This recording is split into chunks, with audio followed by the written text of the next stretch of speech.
Eh bien, bonjour Greg. Salut à tous. Déjà, tout d'abord, on te remercie de nous accorder cette petite interview. Avec plaisir, merci à On est vous. vraiment très content de t'avoir là Merci avec à nous. vous.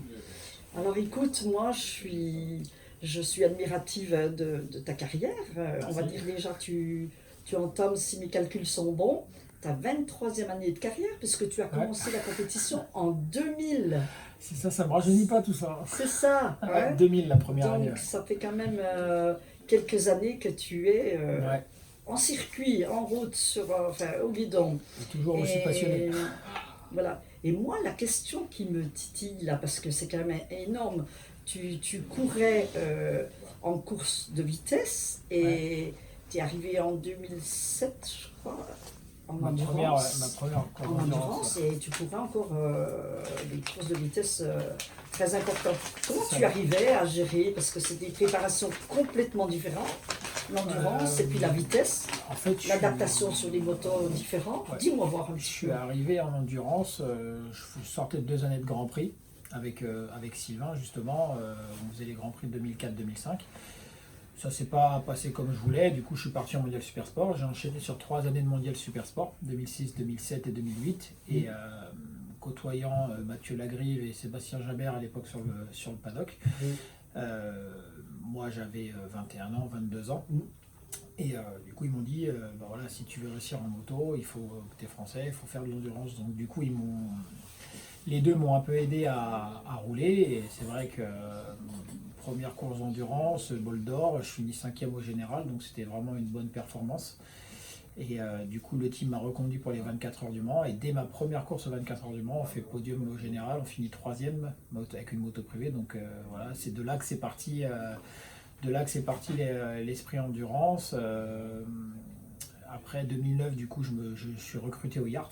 Je suis pilote remplaçant pour le Yart sur toute l'année. Je fais pas les courses, mais j'ai été pilote remplaçant, donc c'était une bonne expérience parce que à l'époque, ils étaient pilotes, on était team officiel développement Michelin, donc je faisais pas les courses, mais j'ai fait beaucoup de kilomètres pendant les tests. Puis je roulais avec des pilotes comme Steve Martin, Cohen Jabani, Gragerman, qui avaient énormément d'expérience à l'époque. Moi, j'étais vraiment tout jeune.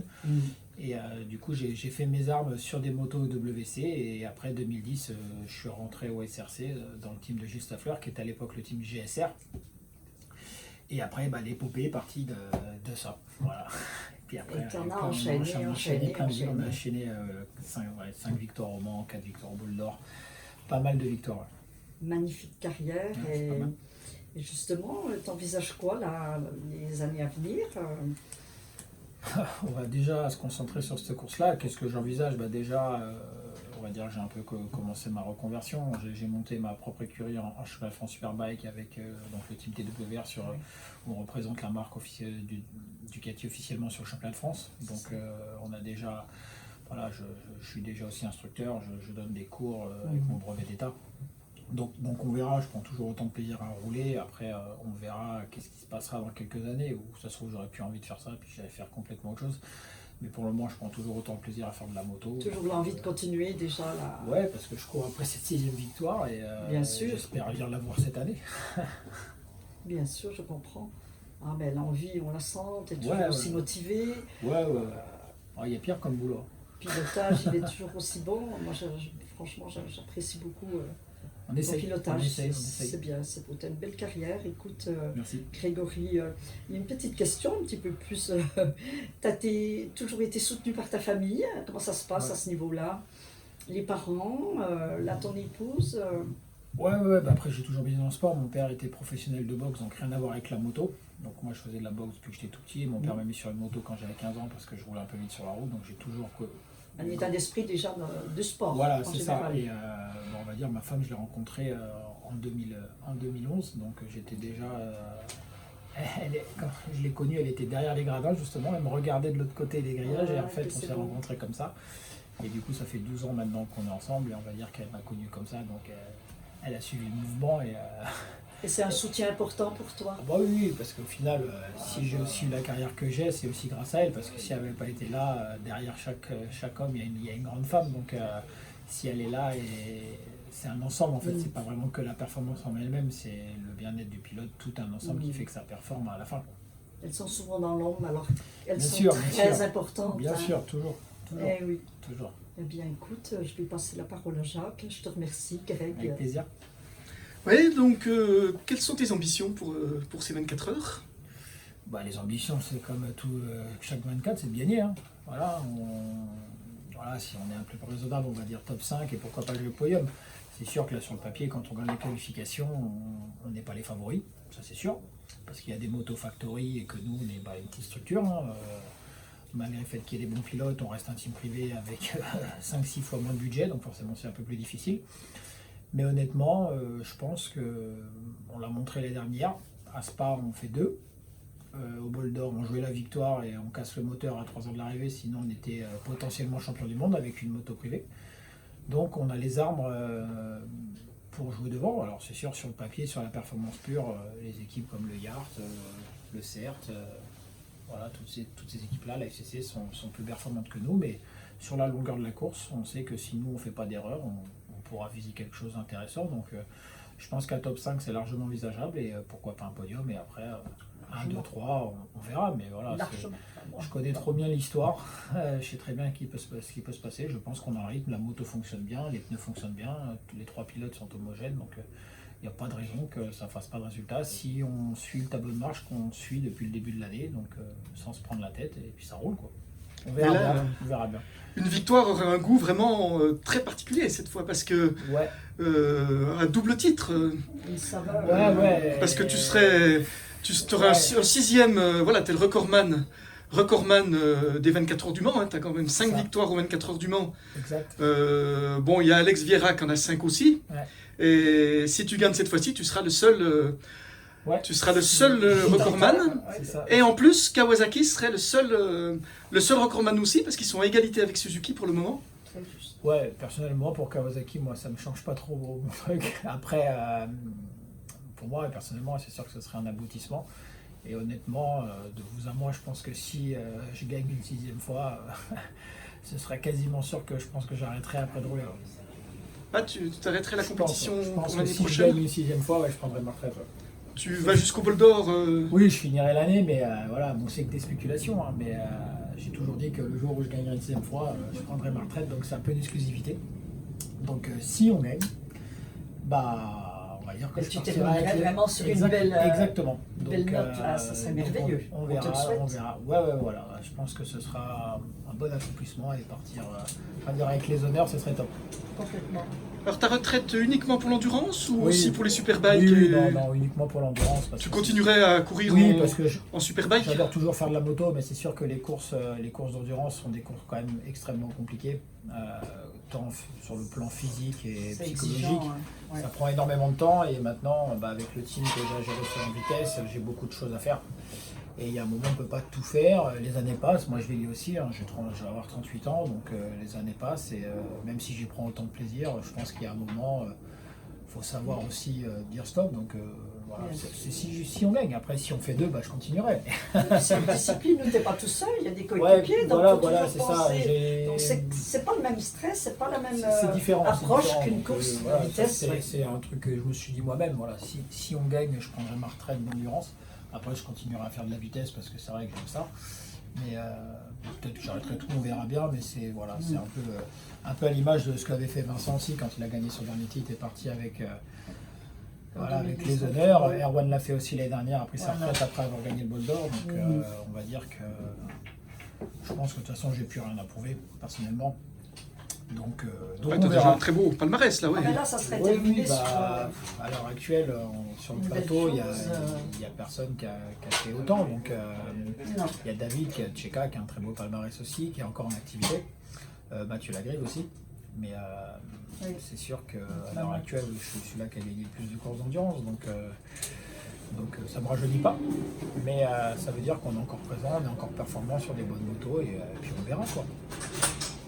Et quand tu passes de la... Voilà, parce que tu cours en fait... Bon là, tu cours sur la Kawasaki, hein, du Tati Team. Ouais. Et puis en Superbike, en championnat de France Superbike, tu cours sur une Ducati. Ouais. Est-ce que quand tu passes d'une moto à l'autre, ça te demande un temps de réadaptation? C'est plus compliqué de repasser sur la Ducati que de monter sur la Kawasaki. Parce que c'est vrai que la Ducati était quand même une moto vraiment spécifique à part. C'est pas du tout pareil. Déjà, c'est un V4. et la partie cycle est complètement différente. Il n'y a quasiment pas de châssis. Du coup, c'est plus facile pour moi de monter sur la Kawasaki que de remonter sur Ducati. Après, il faut 5-6 tours. 5-6 tours, hein, oui. Il faut 5-6 tours. Après, avec l'expérience, je m'y fais rapidement. Mais de toute façon, après, ça reste une moto. Hein. Ça reste une moto, il y a des freins d'accélérateur. Et puis, c'est une moto particulière. Oui, voilà, il faut s'y faire. Ouais. C'est une moto capricieuse, très puissante. Et voilà, faut la dompter, quoi. Est-ce que tu envisagerais en fin de carrière de monter ton team TWR là, d'en faire un team pour les 24 heures? Je suis pas le premier à me poser cette question. Écoute, pour le moment, je vais pas dire non parce qu'on ne sait jamais. Voilà, ce serait mentir que de dire non. Pour le moment, on essaye déjà de se faire les armes en championnat de France, ça se passe plutôt bien. Le team a une bonne image, on fait ça correctement. On a déjà eu un titre de champion de France avec Amaury Misera en Moto 3, qui est parti en Red Bull Rookie Cup. Moi, je cours après les podiums, donc je ferme pas la porte, parce qu'on ne sait jamais de quoi l'avenir est fait. Mais c'est sûr qu'après, ça demande un engagement différent. Les budgets sont quand même, et me connaissant, ce serait venir pour faire quelque chose de bien et pas forcément pour remplir la grille. Donc, on verra, mais à l'heure actuelle, tout de suite, là, à court terme, non, mais à long terme, on ne sait pas. Est-ce que l'équipe, l'année dernière, aux 8 heures de Suzuka, il n'y avait aucun team privé, hein, donc le Tati Team n'était pas venu non plus. Ouais. Est-ce que cette année, vous envisagez le déplacement à Suzuka? Non, c'est sûr qu'on n'ira pas à Suzuka. On n'ira pas à Suzuka, tout simplement pourquoi? Parce que c'est quasiment 60% de notre budget juste pour une course, quoi. C'est énorme. Donc, malgré que c'est un regret, parce que moi j'y suis déjà allé 4-5 fois à peu près. Donc c'est un circuit qui est génial, même s'il fait chaud, les conditions sont extrêmes, c'est une expérience à vivre.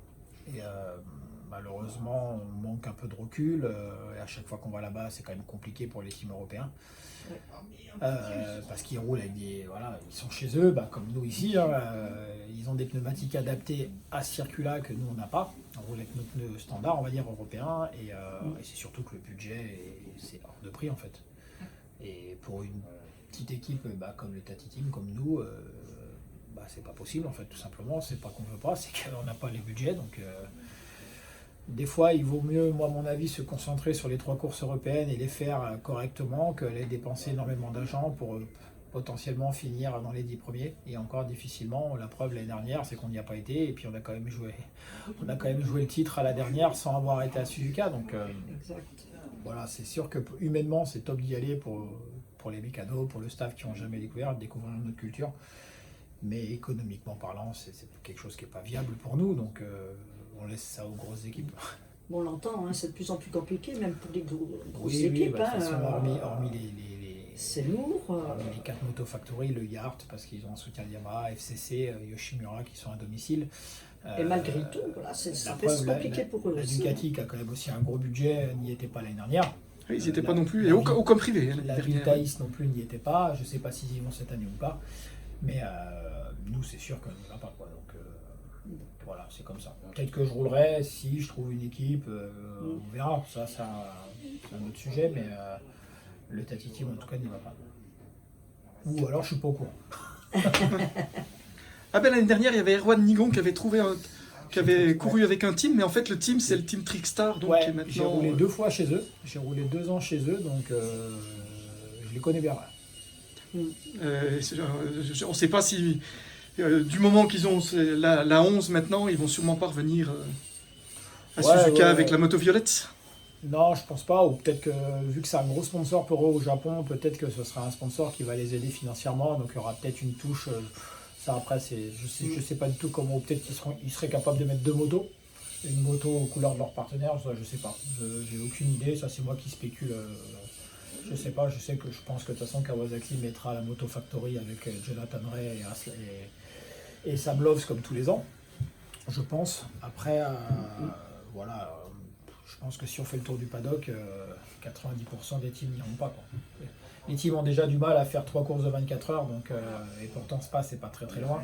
Donc aller à Suzuka, c'est hors de prix, quoi. Et nous, malheureusement, c'est pareil aussi. On en rêve, mais... Ouais, on a vu les prix des billets d'avion cette année. On devait y aller, on a laissé tomber un petit peu Ouais, le projet. tu vois, c'est pareil C'est pour tout une le monde équipe, pareil, vous hein. êtes deux, nous on est 25. Donc Oh oui, quand il faut emmener tout le monde, parce qu'il faut, s'il faut le faire, il faut le faire dans des bonnes conditions pour que ce soit mécanique, ravitailleur, essence, pneumatique, les pilotes, les accompagnants. Même en réduisant le staff, c'est lourd. Ouais, même lourd, en réduisant le staff, entre les billets d'avion, il faut faire un moteur spécifique, les pneumatiques, tout déplacer, le fret, c'est ça qui coûte très cher. Donc malheureusement, pour nous, ce sera pas possible. Il faut demander à Tati. Après, peut-être que Tati aura une bonne surprise, mais je pense qu'il va vous dire la même chose que moi. Dis-moi, Greg, excuse-moi, Jacques, je te coupe là. Quel a été ton adversaire que tu as le plus, qui t'a donné le plus de fil à retordre, mais que tu as admiré, avec qui tu avais de l'admiration, quoi. Un adversaire que tu... En tant que pilote, qui était dur à battre. Qui était dur à battre, mais que tu admirais, quoi. J'admirais, j'ai pas d'admiration particulière. Que tu aimais bien piloter avec, quoi. Un adversaire qui était fort, c'est quand même Vincent Philippe, hein. On peut dire ce qu'on veut, on s'est battu pendant des années ensemble. Moi j'arrive en endurance, lui était déjà au top, donc c'était quand même un adversaire, il était vraiment fort dans toutes les conditions, avait un physique, c'était une machine, il faisait beaucoup de sport. De toute façon, on ne gagne pas tout ce qu'il a gagné par hasard, il n'y a pas de secret. Mais Vincent était quand même un adversaire redoutable et redouté de tous. Bon, j'ai réussi à le battre quand même pas mal de fois. Il m'a battu aussi pas mal de fois. Mais ouais, je dirais Vincent était quand même un adversaire coriace.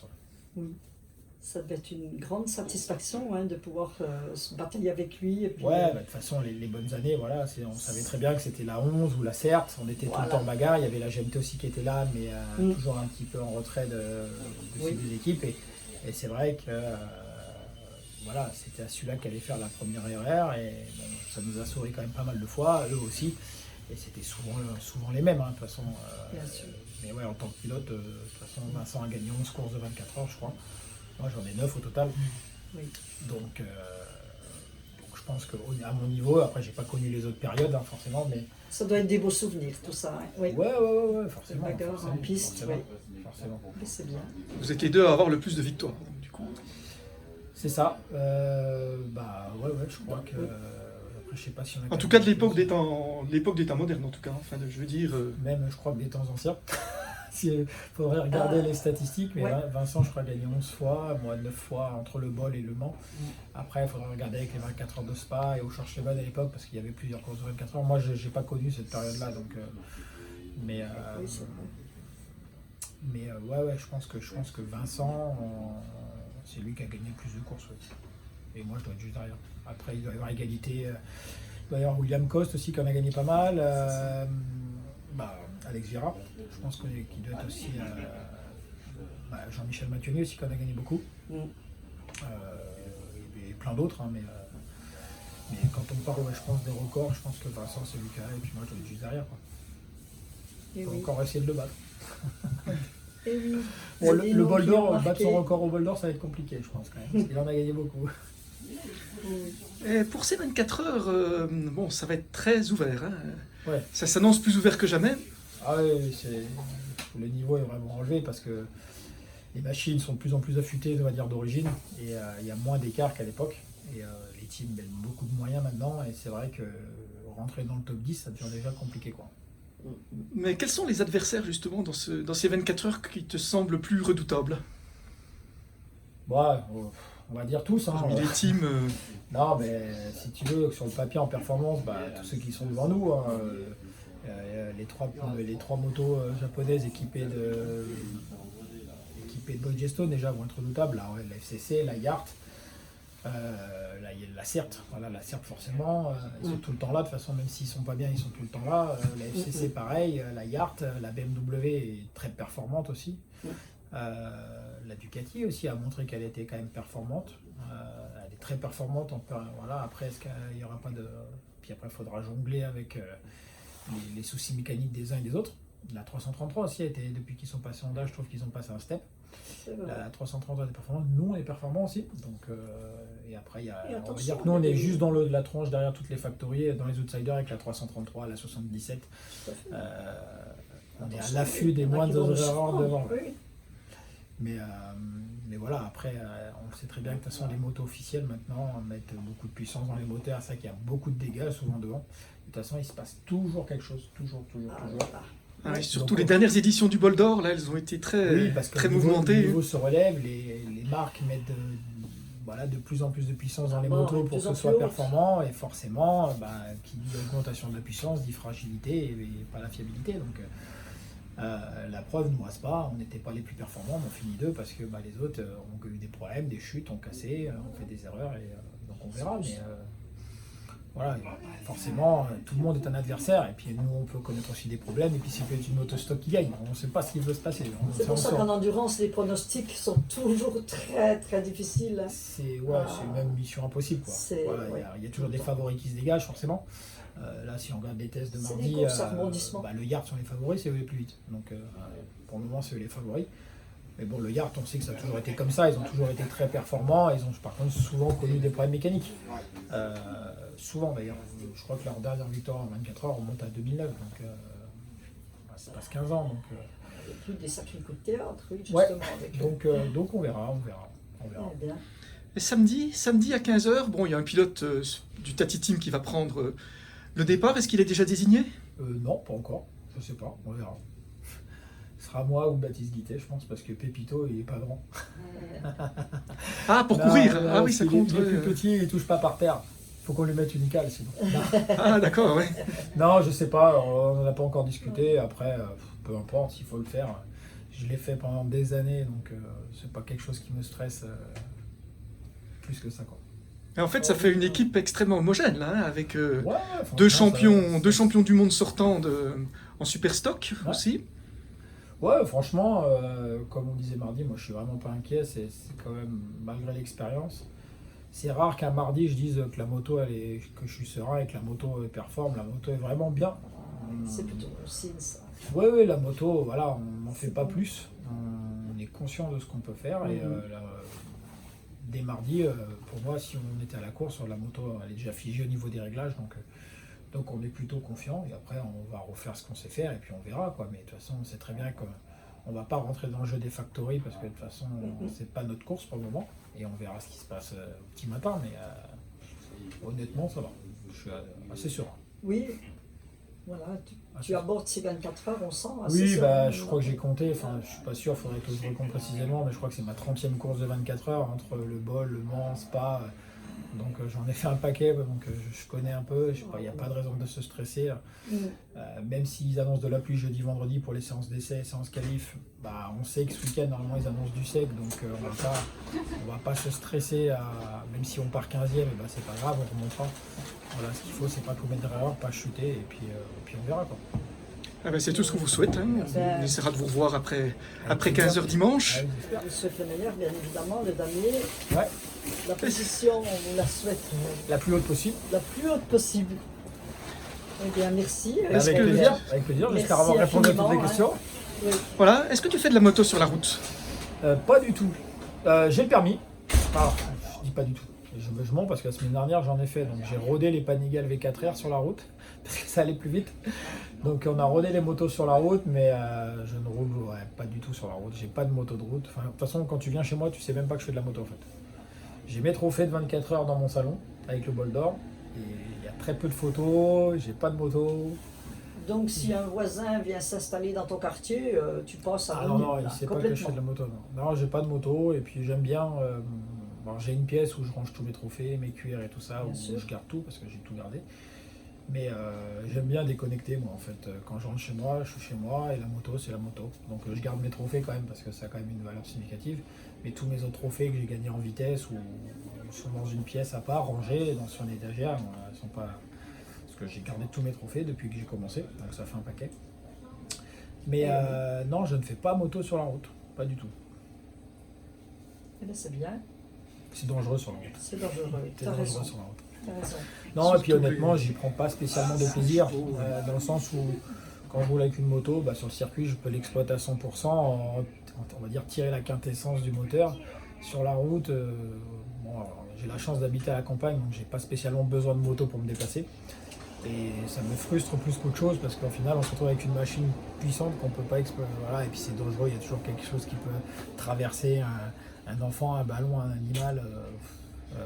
Et j'y prends pas spécialement de plaisir, donc je préfère rouler en voiture qu'en moto sur la route. Il y a tellement d'effets de surprise sur la route qui peuvent arriver comme ça. C'est ça. Non, je suis pas trop un motard, je suis un pilote mais pas un motard. C'est bien de préciser. Et j'ai quand même le permis quand même, je l'ai passé quand même. Ben, merci en tout cas pour nous avoir accordé cette interview. Hein, et puis bonne chance et puis bonne chance aussi à toute ta petite team. Hein, merci à vous. Pour cette épreuve. Beaucoup. Ciao.